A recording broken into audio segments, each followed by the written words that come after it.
कैसे हैं आप सभी लोग। एक बार फिर से स्वागत है आपका हमारे YouTube channel study with Yogesh में।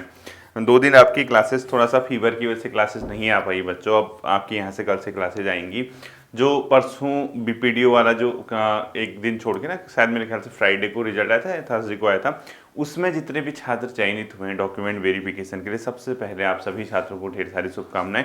क्योंकि काफ़ी लंबे समय से वेट कर रहे थे। जो 31 दिसंबर को एग्ज़ाम हुआ था, कई बच्चों ने ये कहा कि कब तक आएगा रिजल्ट, कब तक आएगा, तो फाइनली उसका रिजल्ट आ चुका है। डॉक्यूमेंट वेरिफिकेशन के बाद उसकी अंतिम चयन सूची आएगी बच्चों। तो जिन छात्रों का उसमें चयन हुआ है, हालांकि थोड़ा सा ये है अभी 2 गुने या 3 गुने आयोग ने बुलाए होंगे, कुछ बच्चे फिर उसमें बाहर होंगे, तो वो तो पता चल जाता है मेंटली। क्योंकि जिसको बाहर होना था उसको पहले से पता था कि हम बाहर होने होने हैं। जो बहुत टॉप की रैंक वाले थे वो पोस्ट के लिए लड़ रहे थे कि यार मुझे ऊपर की पोस्ट मिले। इसके अलावा कुछ बच्चे जो बाउंड्री लाइन में थे उनका हो तो गया, लेकिन डर अभी भी होगी कि यार फाइनली सिलेक्शन होगा या नहीं होगा। तो बच्चों देखो, चूंकि यहाँ पे क्या है, इस एग्ज़ाम को देने वाले कई बच्चे ऐसे हैं जो ऑलरेडी सेटल हैं, यानी ऑलरेडी जिनका उद्योग प्रबंधक के पद पे हो गया, या कोई एआरओ बन गया था, या कोई सहायक समाज कल्याण अधिकारी ऑलरेडी बन गए थे। तो लगभग सभी बच्चों ने, क्योंकि पुरानी विज्ञप्ति है, तो अधिकांश बच्चों ने इस एग्ज़ाम को दिया था। इसमें से कई बच्चे तो इधर उधर ऑलरेडी सेटल हैं, ठीक है। तो जैसे पटवारी हैं, अब कोई पटवारी बन गया, उसके बाद उसका बीपीडीओ में सिलेक्शन हो गया, वही बच्चे तो घूम फिर के अगर आप चेक करोगे तो चेक करने के बाद आपको इसमें बहुत सारे बच्चे ऐसे मिलेंगे जो ऑलरेडी किसी न किसी पद पे हैं। अब पटवारी वहाँ पे बन चुके हैं, वो अब बीपीडीओ में ज्वाइन करें ना करें ये तो उनकी इच्छा है। डाउनग्रेड तो है ही वो, क्योंकि पटवारी का स्केल भी ऊपर है। पटवारी से बीपीडीओ तो आएंगे नहीं जहाँ तक मेरा ख्याल है, फिर भी अब सबकी अपनी अपनी चॉइस है किससे क्या कहें। तो जैसे हमेशा क्या होता था, 3-3.5 नंबर कट ऑफ फाइनली ऊपर चली ही जाती थी। यानी जैसे अगर आप 75 में अगर आप रुके पड़े हैं, कट ऑफ 75 अभी बुलाई है और 77-78 मार्क्स आपके आ रहे हैं, तो कहीं ना कहीं आप ये मान के चलिए जैसे जो सिनेरियो बन रहा, वो 3 नंबर तक का जो गैप है बच्चों आपका, वो मुझे लगता है कि आप उसका सिलेक्शन होना चाहिए। यानी अगर आप 75 में बुलाए, 75 लास्ट बुलाया गया है, अगर आप 78 के समथिंग हैं, तो आप जो 3 नंबर का जो गैप है, ठीक है, इस 3 नंबर के गैप में आपका सिलेक्शन होना चाहिए, जितना मैं समझ पा रहा हूँ। क्योंकि इसमें वही केस बन रहा है जैसे 2.5 से 3 नंबर, 2 नंबर भी शायद कहीं किसी पद में हो सकता है। बच्चों इधर उधर निकल चुके हैं, अधिकांश बच्चे शायद डॉक्यूमेंट वेरिफिकेशन में ना आए या लिख के दे दें। अब मुझे तो लगता है कि नहीं आना चाहिए, जो बच्चे इससे ऑलरेडी ऊपर वाले पद पे सेलेक्टेड हैं, क्योंकि ये ऊपर से नीचे तक का होगा। जैसे आप उद्योग प्रबंधक का पद, इससे पहले जो आयोग ने स्नातक स्तरीय परीक्षा कराई थी, उसमें कुछ बच्चे उद्योग प्रबंधक बने थे, अगर आपको ध्यान में होगा। तो उद्योग प्रबंधक के पद में चयनित होने के बाद अभी जो रिजल्ट आया, इसमें कुछ बच्चे ऑलरेडी उद्योग प्रबंधक हैं, वो तो शायद मुझे लगता है नहीं कि आएंगे। अब वो नहीं आएंगे तो उनके नीचे वालों को चांस बन जाएगा कि वो ऊपर के पद पे आ जाएं, ठीक है। जैसे ही वो ऊपर वाले पद पे आएंगे तो आप नीचे से पूरा किया होगी, आपकी बॉटम से हर कोई थोड़ा थोड़ा ऊपर आएगा। यानी जो आपका कट ऑफ है, कट ऑफ जितना भी अभी फिलहाल आयोग ने बुलाया है, उससे 2-2.5-3 नंबर के आसपास मुझे लगता है कि आपका सिलेक्शन होना चाहिए। 2-2.5-3 नंबर का जो गैप है, क्योंकि ज़्यादा बड़ा पेपर नहीं है, 100 नंबर का एग्जाम है। ऐसा नहीं कि 5-5-6-6 नंबर का गैप आ जाए आपका। वनडे एग्जाम है तो 2-2.5 नंबर में भी बहुत सारे बच्चे होते हैं, ये ध्यान रखना है, ठीक है। 2-2.5 नंबर का गैप होता है, तो 2.5 से 3 नंबर के बीच का अगर आपका गैप आ रहा है तो मान के चलिए आपको डॉक्यूमेंट वेरिफिकेशन में जाना चाहिए, क्योंकि ये भाग्य का खेल है। और यहाँ मैं आपको बता रहा हूँ, इस एग्जाम से पहले बीपीडीओ सेलेक्ट होकर निकल चुके हैं, पटवारी निकल चुके हैं, इसके अलावा कुछ लोगों का लोअर पीसीएस में हुआ है सिलेक्शन, और कुछ लोग अभी और सेलेक्ट होंगे किसी न किसी पद पे। तो कहीं ना कहीं डाइवर्सिटी है बच्चों में, यानी विविधता है, कोई इधर निकल गया, कोई इधर निकल गया, कोई इधर निकल गया, तो आप डॉक्यूमेंट वेरिफिकेशन को मिस मत करिएगा। अब हाँ, ऐसा है 75 कट ऑफ गई है, आप भी 75 वाले हैं, तो फिर उसके उस समय पे थोड़ा सा मन में डाउट रहती, शंका रहती, चांसेस बहुत न्यून हो जाते हैं ऐसे, क्योंकि जितनी कट ऑफ गई है उतने ही बुलाएंगे, उतने ही फाइनल सिलेक्शन होगा। ये बहुत मुश्किल होता है, फिर आपको बहुत भाग्य के भरोसे रहना पड़ेगा कि आपसे ऊपर वाले ऑलरेडी सेलेक्ट हों, डीवी के लिए ना आए, फिर आप 1-2 साल मतलब 5 महीने 6 महीने बाद वेटिंग में आए, ये तो फिर अलग बात है। बट इनको थोड़ा सा निराशा होती है अगर एग्जैक्ट मारे। बट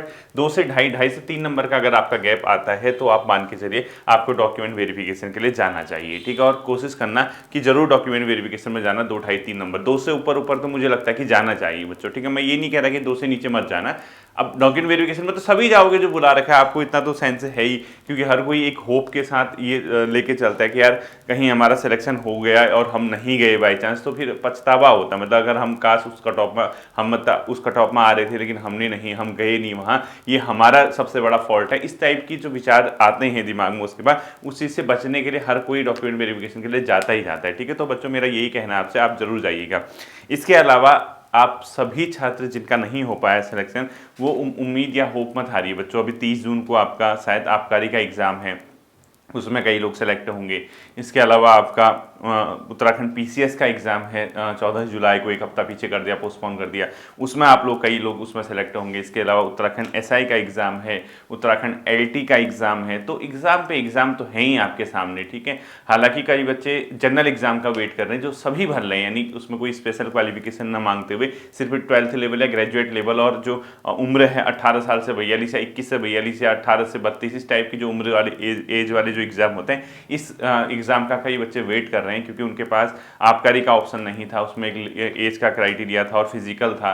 दरोगा का उनके पास ऑप्शन नहीं था, क्योंकि 28 साल 29 साल जो भी उम्र मांगी वहाँ पे फिजिकल था, या मैथमेटिक्स की वजह से कोई, कई लोग उत्तराखंड पीसीएस को नहीं भरते हैं इसलिए क्यों है कि यार उसमें मुख्य परीक्षा है, उसके बाद साक्षात्कार का चरण है, उससे बहुत लोगों को कॉन्फिडेंस नहीं आ पाता। तो कई ऐसे भी छात्र हैं इसमें जो सिर्फ एक जनरल एग्जाम का वेट कर रहे हैं। अब आयोग के अगर आप देखें तो आयोग ने हाल फिलहाल के दिनों में स्टेटमेंट भी देख रहे होंगे कि आप आचार संहिता के बाद नई भर्ती प्रक्रियाओं पे जो है कार्य किया जाएगा, इस टाइप का तो सुना ही दे रहा था। ठीक है, तो बच्चों कहने का टोटल मतलब ये है, इसका तात्पर्य ये है, आप अपनी चीज़ों को ज़रा सा मतलब सोचिएगा कि यार सिलेक्शन नहीं हुआ है तो क्या कभी नहीं होगा क्या? ऐसा नहीं होता। ठीक है, ये देखो जो ये निकल रहे हैं ना, ये मतलब ये जो निकल गए हैं ये आपके साथ के ही हैं, जो आपके बीच से निकले हैं, अगला नंबर आपका होगा, क्योंकि ऐसा ही होता है। ये मान के चलिए जैसे आज आप मुझे सुन रहे हैं और इसमें से कई बच्चे ऐसे होंगे जिनका पहले एग्जाम में सिलेक्शन नहीं हुआ होगा, पहली बार उनका हुआ होगा, और जितने पोस्ट आते हैं उस हिसाब से तो सिलेक्शन होता है ना। अब थोड़ा सा जहाँ पे हमारी कमी रही होती है, जहाँ पे हमारे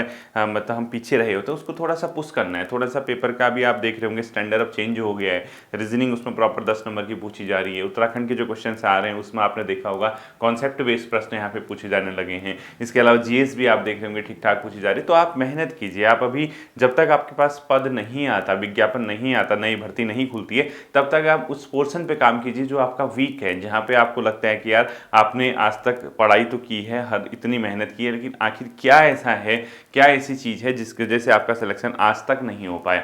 तो उस पोर्शन पे आपको खुद काम करना होगा स्वयं। अगर आप उस पोर्शन पे काम करोगे तो आपके लिए सिलेक्शन लेना ज़्यादा टफ नहीं है बच्चों। आप मेहनती छात्र हैं, इतने समय से लगे पड़े हैं, और एक एज के साथ आप जा रहे हैं। एज नहीं है, उम्र नहीं, एज मतलब एक एज है आपके पास, एक मतलब एडवांटेज जिसको हम लोग कह सकते हैं, क्योंकि आप ऑलरेडी उतनी चीज़ें कवर कर चुके हो अपनी लाइफ में। आप बेसिक आपको पता है, उत्तराखंड की बहुत सी चीज़ें आपको पता है, जीएस आपको पता है। तो जिस छात्र ने इतना सब कुछ किया होता है तो उसको तो सिर्फ अपनी कमियों पे काम करने की ज़रूरत है कि आखिर कहाँ पे मेरी कमी रही, किस पोर्शन पे मैं पीछे रहा जिसको मैं सुधार सकूँ। बस उसको सुधारिए। जैसे ही आप उसको सुधारेंगे आप खुद देखेंगे, स्वतः आप ऐसा फील करेंगे कि वास्तव में यार ये चीज़ मैंने पहले कर ली होती तो मेरा सिलेक्शन हो जाता है। ठीक है, तो ऐसा निराश या हताश होने की ज़रूरत नहीं है। रिजल्ट तो आएंगे जाएंगे, चलते रहता है, परीक्षाएँ होती हैं जाती हैं। अभी आरओ मेंस का एग्ज़ाम है, कई बच्चों का वहाँ सिलेक्शन होगा।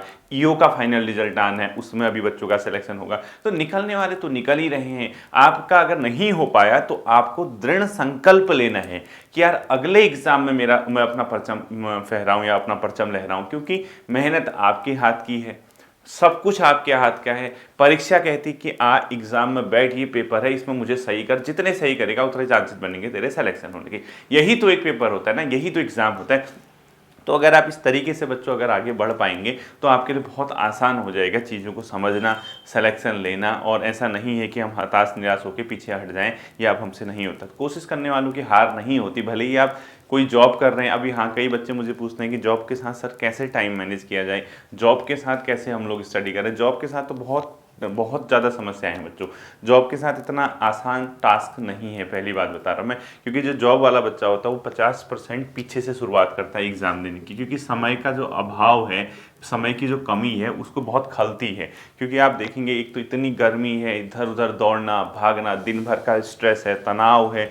बहुत से बच्चे ऐसे होते हैं कि दौड़ भाग वाली जीवन मतलब अपना उनका जीवन है वो यापन कर रहे हैं, और ऐसे ऐसे जगह पे जॉब कर रहे हैं, बहुत मुश्किल से मतलब 2 टाइम की रोटी का जुगाड़ कर पा रहे हैं, 2 टाइम की रोटी का अपने आप में गुजारा कर पा रहे हैं। लेकिन आप ये देखेंगे कि 50% से ज़्यादा बच्चे ऐसे हैं जो जॉब के साथ साथ तैयारी करने की सोच रहे हैं। तो उनको सबसे बड़ी समस्या यही है बच्चों, टाइम मैनेजमेंट मैनेजमेंट की। और टाइम मैनेजमेंट का मैं आपको सीधा सीधा बताता हूँ, कोई तरीका नहीं है। आपको अपने चीज़ों पे कटौती करनी होगी। आप चाहे अपनी नींद में कटौती करो, आप चाहे अपने घूमने फिरने में कटौती करो, या कुछ भी हो, टाइम आपको ही निकालना पड़ेगा, इसका कोई भी तोड़ नहीं है। और स्मार्ट स्टडी को फोकस करना पड़ेगा। ऐसा नहीं कि बहुत ज़्यादा डेप्थ में पढ़ रहे हैं, बहुत डीप पढ़ लिया, एनसीईआरटी से पढ़ने में लगे हो, उम्र जा रही है धीरे धीरे, तो ऐसा कोई फायदा नहीं है। स्मार्ट स्टडी करनी पड़ेगी, अच्छी स्टडी करनी पड़ेगी, पॉइंट टू पॉइंट पढ़ना पड़ेगा।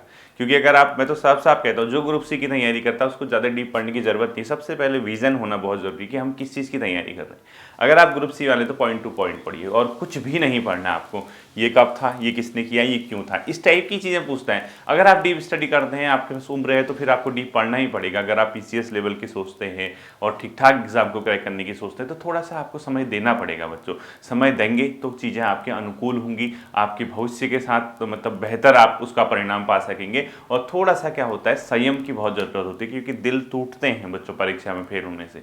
निराशा तो होती ही होती, कोई भी हो, आपके आपकी जगह कोई दूसरा भी हो, वो भी अगर एग्जाम देने जाता है तो परेशानी तो होती ही होती है। लेकिन इन परेशानियों से हमको उभरना होगा। तो जॉब के साथ जो तैयारी कर रहे हैं बच्चों, उनके लिए मैं आपको एक ही चीज़ कहूँगा, क्योंकि सबका अपना अपना एक टाइम है, मतलब सब अपने तरीके से पढ़ रहे हैं, अपना अपना उनका शेड्यूल है। और शेड्यूल आप इस तरीके से बनाइए कि आप मिनिमम टाइम में मैक्सिमम पढ़ सकें। सिंपल सी बात है, कम से कम समय में अधिकतम आप पढ़ सकें। अनावश्यक किताबों को जमा मत कीजिए, अनावश्यक तथ्य मत पढ़िए, अनावश्यक चीज़ें मत देखिए। ऐसा मत पढ़िए जो आपके काम का है ही नहीं, जो आपके परीक्षा की दृष्टि से इंपॉर्टेंट है ही नहीं। जॉब के साथ तो बेसिकली, अगर आप गवर्नमेंट जॉब में हैं, सरकारी नौकरी के साथ तैयारी कर रहे हैं, तो वो तो पॉसिबल है। सरकारी नौकरी के साथ तो देख, मैं नहीं पढ़ा रहा क्या आपको, मैं भी तो आपके लिए टॉपिक बना के आपके बीच आता हूँ, और आज से नहीं, पिछले 3.5-4 सालों से आ रहा हूँ। इतना समय तो मुझे हो गया, 2020 जुलाई से मैंने स्टार्ट किया था, 2024 जून आने वाला, मई जाके जून पहुँचने वाले। पिछले 4 सालों से मैं आपके साथ जॉब के साथ, अगर आपके साथ काम कर रहा हूँ, तो सरकारी नौकरी के साथ तो इवन पॉसिबल है, क्योंकि वहाँ जॉब टाइम इतना हेक्टिक नहीं है। आप 10 से 5 बजे जाते हैं, जनरली जो ऑफिस टाइम होता है सभी का वही होता है। उसके बाद आपको छुट्टियाँ मिल जाती हैं, संडे सैटरडे कई जगह ऑफ रहता है, सैटरडे संडे वीकेंड रहता है, तो आपके पास सरकारी नौकरी के साथ तो समय है ही। लेकिन प्राइवेट के साथ अगर आप देखेंगे तो बहुत मतलब एक कहेंगे आप कॉम्प्लिकेटेड सिचुएशन आपके सामने आ जाती है। लेकिन उस कॉम्प्लिकेटेड सिचुएशन पे ही ओवरकम आपको करना होगा, उसी को आपने जीतना होगा। वही जो समय है, उसी समय को मैनेज करके, क्योंकि आपको अपने ही समय में से अपना ही मैनेजमेंट करना है।